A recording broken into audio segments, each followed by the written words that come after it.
मैं Iqbal Patni, all India Delhi council और जमीयत उलमा का सालों से रुकन हूँ।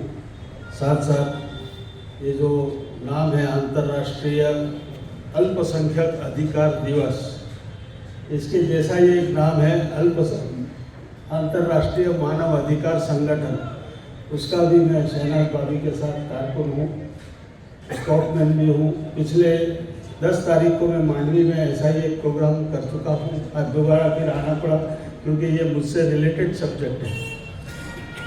सब ने जो बातें की, हमारी मांगे सरकार के सामने होती हैं। अल्पसंख्यक मतलब छोटा, सरकार बड़ी होती है। उसके लिए एक छोटा सा शेर पढ़ूंगा पहले, जो मैंने मांडवी में मुझे महसूस भी किया, रेगिस्तान में वो बीच के पास जाके, कि बड़ों को छोटों से यूं तकब्बुर न चाहिए, बड़ों को छोटों से यूं तकब्बुर न चाहिए, आसमां को चाहिए झुक के मिले अगर ज़मीन से मिले। तो ये बड़ों को चाहिए कि भाई तुम्हारी डिमांड क्या है, ज़रा हमारे सामने पेश करो। लेकिन आज माहौल ऐसा है कि वो छोटों को कुचलने पर आमादा है और कर रही है। ये इंटरनेशनल ह्यूमन राइट के खिलाफ है। लेकिन हमारी कमजोरी है कि हम हौसला नहीं रखते, हम हिम्मत नहीं रखते। परसों तरसों का वाकया जो हुआ है, मैंने डायरेक्ट बिहार के लीडरों को कहा कि उस औरत का कॉन्टेक्ट नंबर मुझे दे दो, मैं ह्यूमन राइट के माध्यम से उसको एक्शन ले सकता हूं। लेकिन आज 3 दिन हो गए, अभी तक किसी ने कांटेक्ट नंबर नहीं दिया। FIR नोंधाने के लिए सब गए हैं।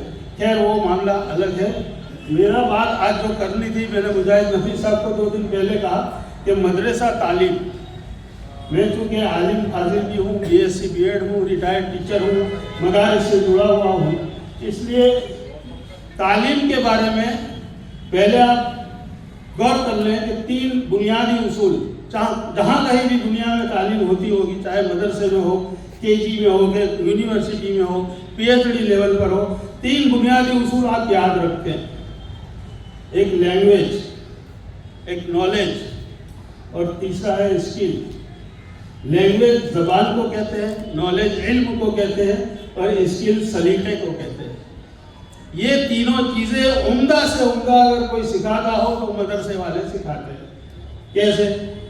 लैंग्वेज सबसे अच्छी अबदुल आबाद लैंग्वेज कौन सी? अरबी।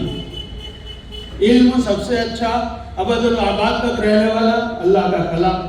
6666 आयतों के अंदर में दुनिया का वजूद लिखा, उससे पहले से लेकर क़यामत तक भी, जन्नत और जहन्नम तक अबदुल आबाद का इल्म उसमें मौजूद है। कौन सिखाता है? मदरसे वाले। ये सिर्फ इशारे सवाब के लिए नहीं है या तावीज़ के पन्ने लिखने के लिए कुरान नहीं है। इसको समझकर पढ़ना है। और हम आलिम फाजिल तैयार करते हैं 10-10 साल तक पूरी दुनिया, और उनको हम निरक्षर, ये सरकारें उसको निरक्षर कहती है कि आप तो यतीम बच्चे ले जाते हैं, कुछ पढ़े नहीं है, ये निरक्षर है, अभण है, नाखानदा है। मैं उसके सामने भी लड़ा हूँ काफ़ी। मैं क्या, मुदारियत कमीशन ने, हमारे बंधारण के हिसाब से कमीशन बैठा था पहले, मुदारियत कमीशन ने ये तय किया कि 3 ज़बानों का जो माहिर होगा वो साक्षर होगा। और अब मदरसे वालों को जाके देख लो, 6-6 ज़बानों पर महारत हासिल रखते हैं। एक मातृभाषा है, अरबी है, उर्दू है, इंग्लिश है, हिंदी है, 6-6 ज़बानों पर हम महारत रखते हैं। उसके बाद हमको आप नाखानदा कहते हैं। सच्चर कमीशन के रिपोर्ट में भी ये बात आई थी। लेकिन मदरसे की तालीम सबसे उम्दा है। अब उर्दू की बात करूं, फरोग उर्दू के लिए ये गवर्नमेंट काम करती है, थोड़ा बहुत बीच में बंद कर दिया, मौलाना आज़ाद फाउंडेशन की स्कॉलरशिप बंद कर दी।